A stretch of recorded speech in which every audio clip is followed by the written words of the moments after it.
안녕하십니까. 제3회 거울못 모형배 창작 경진대회 본선 진출하신 여러분 반갑습니다. 지금부터 본선대회에 앞서서 사전교육을 시작하도록 하겠습니다. 차례입니다. 먼저 배에는 어떤 원리들이 숨어 있는지 지난번에 배웠던 내용을 토대로 간단히 복습해 보도록 하겠습니다. 그리고 우리가 만들 배는 어떻게 나아갈지 알아보도록 하겠습니다. 우리가 사용할 재료, 배 만들어 보기, 그리고 재료를 다룰 때 주의할 점에 대해서 상세히 알아보도록 하겠습니다. 또한 대회 전 알아두어야 할 점이 무엇이 있을지 대회장 설명, 그리고 대회 규칙에 대해서 알아보도록 하겠습니다. 배에는 어떤 원리들이 숨어 있을까요? 앞으로 나아가는 원리는 달리기에서도 쉽게 확인해 볼 수가 있었지요. 뒤로 밀면서 앞으로 나아가는 힘, 이런 원리를 우리는 작용과 반작용이라고 하였습니다. 배도 마찬가지로 추진력은 결국에 물을 뒤로 밀면서 앞으로 나아갈 수 있었습니다. 그래서 수차를 이용해서 앞으로 나아가거나 프로펠러를 돌려서 앞으로 나아가는 방법들이 있었고요. 돛을 이용해서 앞으로 나아갈 수 있었는데 이것은 바람을 이용해서 앞으로 나아가는 방법이었으며 현재는 잘 쓰지 않은 방법이었습니다. 보트를 빠르게 하는 방법은 무엇이 있을까요? 바로 추진력을 크게 하는 것입니다. 그리고 저항을 작게 하는 방법이 있습니다. 추진력을 크게 할 때에는 추진하는 방법이 무엇인지 알아보고 우리가 가진 같은 힘이 있을 때 어떻게 해서 가장 효과적으로 추진을 할 수 있을지 생각해 보는 방법이 있습니다. 어떤 저항들이 있을지 알아보고 그리고 저항을 줄이는 방법에 대해서도 알아보도록 하겠습니다. 배에 작용하는 저항 중에서는 마찰 저항, 조파 저항, 마지막으로 와류 저항이 있었는데요. 마찰 저항은 물과 마찰함에 생기는 저항이었고 조파 저항은 파도를 만들기 때문에 느려지는 것에 의한 저항, 마지막으로 와류 저항은 배의 구조 때문에 물에 소용돌이가 생기면서 느려지는 저항이었습니다. 이를 줄이기 위한 노력들은 우리가 다양하게 확인해 볼 수가 있었는데 간단하게 다시 짚어보자면 마찰 저항을 줄이기 위해서는 물과 친하지 않은 페인트를 사용하는 등 물과 최대한 점착이 되지 않도록 해야 합니다. 다음으로 조파 저항을 줄이기 위해서 대형 선박 등에서는 구상 모양의 선수를 활용하여 파도를 최대한 안 만드는 방법을 활용하고 있습니다. 다만 우리가 만들 소형 배에서는 오히려 조파 저항을 줄이기 위해서 배의 구조를 과도하게 크게 하는 등 어떤 형성되는 저항이 더 생길 수도 있습니다. 이 점은 참고하여 배를 제작하기 바랍니다. 마지막으로 와류 저항을 줄여주기 위해서는 배의 모양을 최대한 유선형에 가깝게 만들어야 합니다. 배를 원하는 방향으로 가게 하려면 어떻게 해야 될까요? 무게중심을 잘 잡아야 하며 방향타라는 것을 이용하여 방향을 잡아줄 수가 있습니다. 무게중심에 대해서 간단하게 알아보기 위해서는 두 학생이 시소를 탄다고 생각해 보면 좋을 것 같습니다. 몸무게가 무거운 학생은 가까운 쪽으로, 그리고 몸무게가 가벼운 학생은 바깥쪽으로 위치하는 것이 평형을 맞추기 쉽겠죠. 이러한 여러 가지 원리들을 이용하여 무게 배분을 잘 하고 결국에 무게중심을 잘 맞추는 것이 배를 직진하게 만드는 방법일 것입니다. 또한 일반 배에서는 키라고도 부르는 방향타를 활용하여 배의 방향을 바꿀 수 있습니다. 다음으로 우리가 만들 배가 어떻게 나아갈지에 대해서 알아보도록 하겠습니다.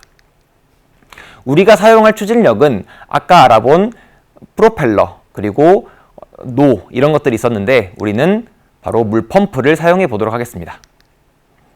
다음은 어항에서 펌프가 물을 끌어올려 다시 배출하는 모습입니다. 이때 펌프 안에는 모터가 들어있어서 물을 한쪽 방향으로 흐르게 해줍니다.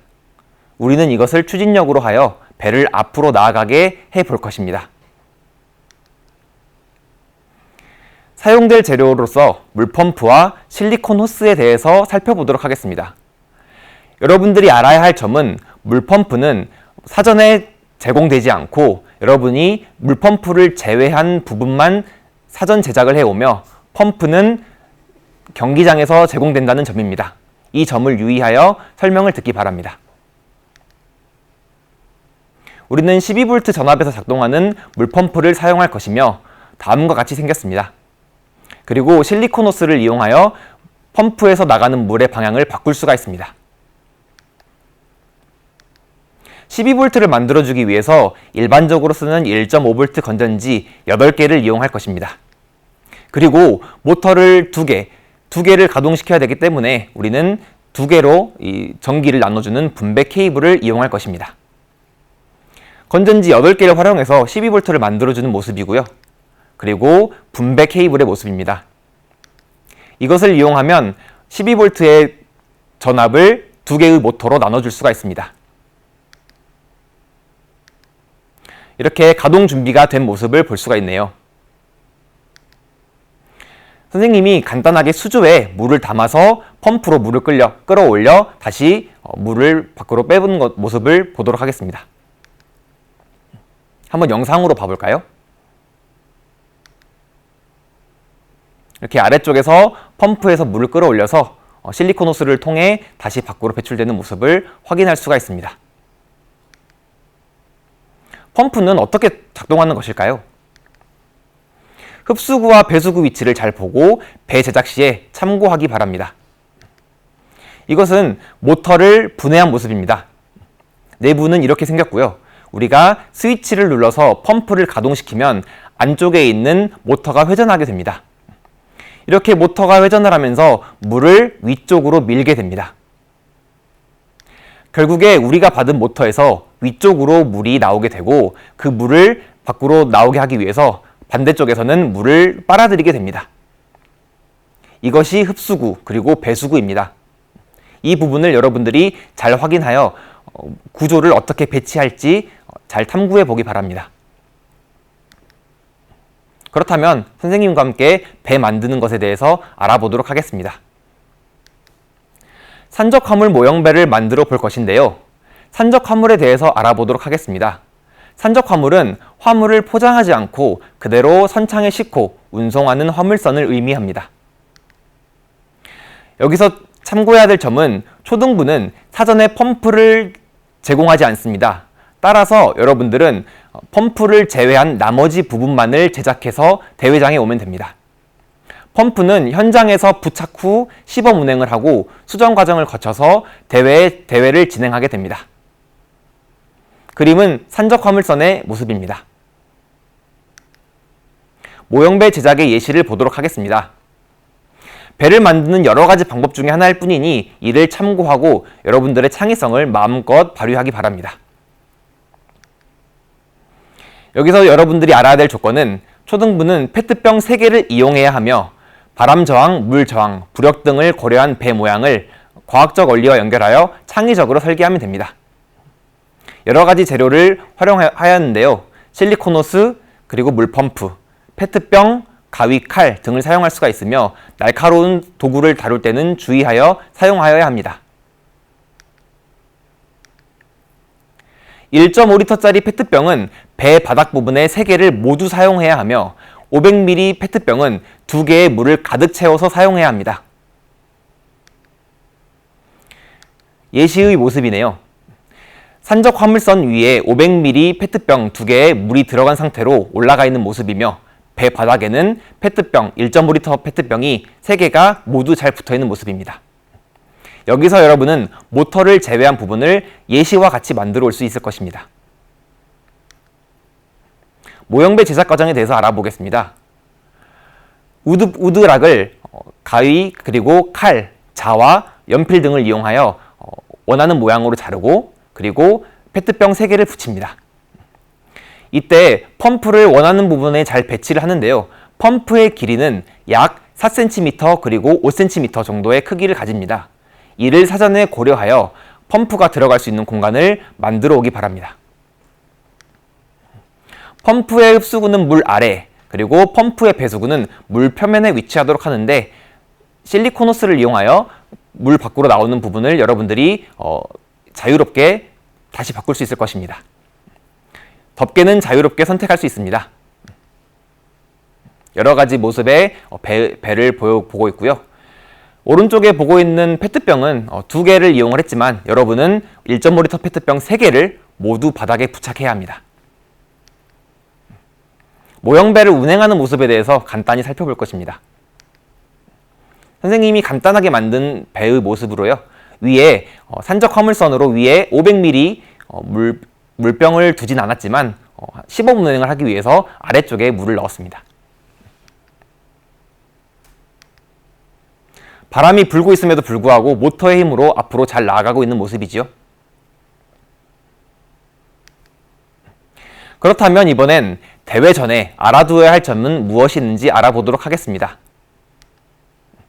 먼저 미션 내용입니다.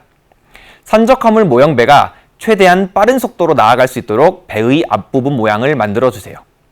그리고 수중 펌프를 이용하여 배의 추력을 높일 수 있도록 만들어주세요. 이는 배가 최단 시간에 목적지에 도달하기 위한 미션입니다.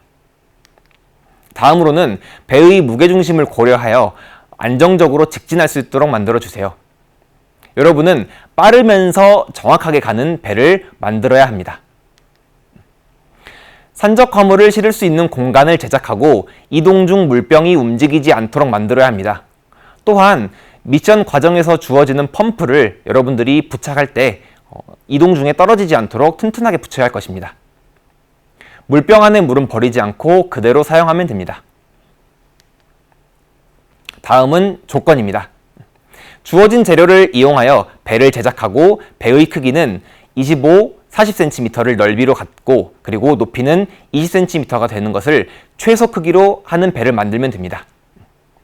이 부분을 잘 고려하여 너무 작지 않은 배를 만들 수 있도록 합니다. 부력, 무게중심, 물의 저항, 배의 바닥 모양을 고려하여 제작하며 배의 무게중심을 잡을 때 500ml 페트병 2개, 1.5L 페트병 3개, 수중 펌프, 배터리 홀더, 건전지, 전선 등을 이용할 수 있습니다. 부착 금지 부품은 추가로 사용할 수 없습니다. 배터리 홀더, 수중 모터 펌프 외 완제품은 금지되어 있습니다. 다음으로 프로펠러 등 동력과 관련된 어떤 배부되지 않은 다른 물품은 금지되어 있습니다. 이외의 추가 물품은 허용하나 무게가 무거워지면서 오히려 추진력이 떨어질 수 있으니 이런 부분을 잘 고려하기 바랍니다. 1.5L 페트병에 평형수는 채우지 않고 우리는 화물에 들어가는 500ml 페트병에만 물을 채우도록 할 것입니다. 다음은 경기장 안내입니다.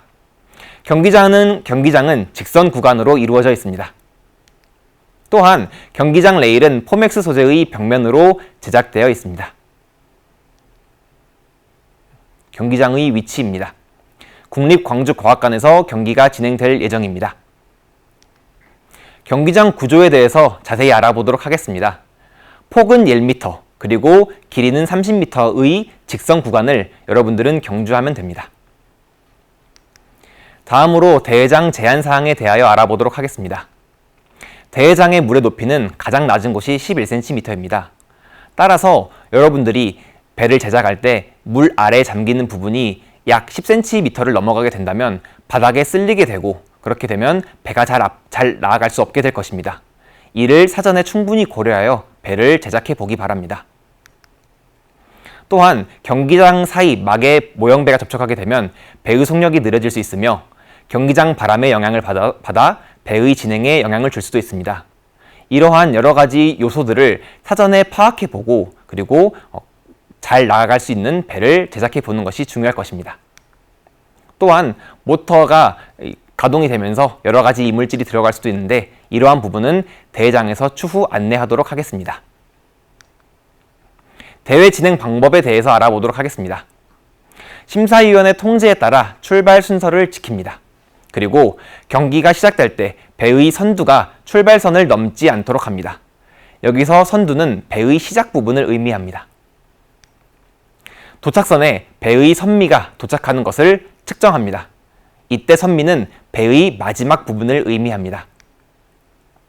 최종 미션 평가는 조별로 1차에서 2차 시기를 진행하고 배의 이동 시간을 측정하여 1차 그리고 2차 시기 중 가장 빠른 시간을 기록하게 됩니다. 다음과 같은 경우는 실격 처리됩니다. 첫 번째, 출발선을 넘어서 출발하는 경우.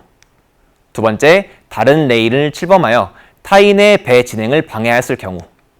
그리고 배가 멈췄을 경우인데요. 1회까지는 손을 댈 수 있습니다. 다만 기록 시간에 10초를 추가합니다. 이때 진행요원의 통제에 잘 따라야 합니다. 우리가 만날 대회장 국립광주과학관 거울못에서 훌륭한 배를 만들어 올 여러분들을 기다리고 있겠습니다. 대회장에서 만납시다. 여기까지 사전교육을 마치겠습니다. 감사합니다.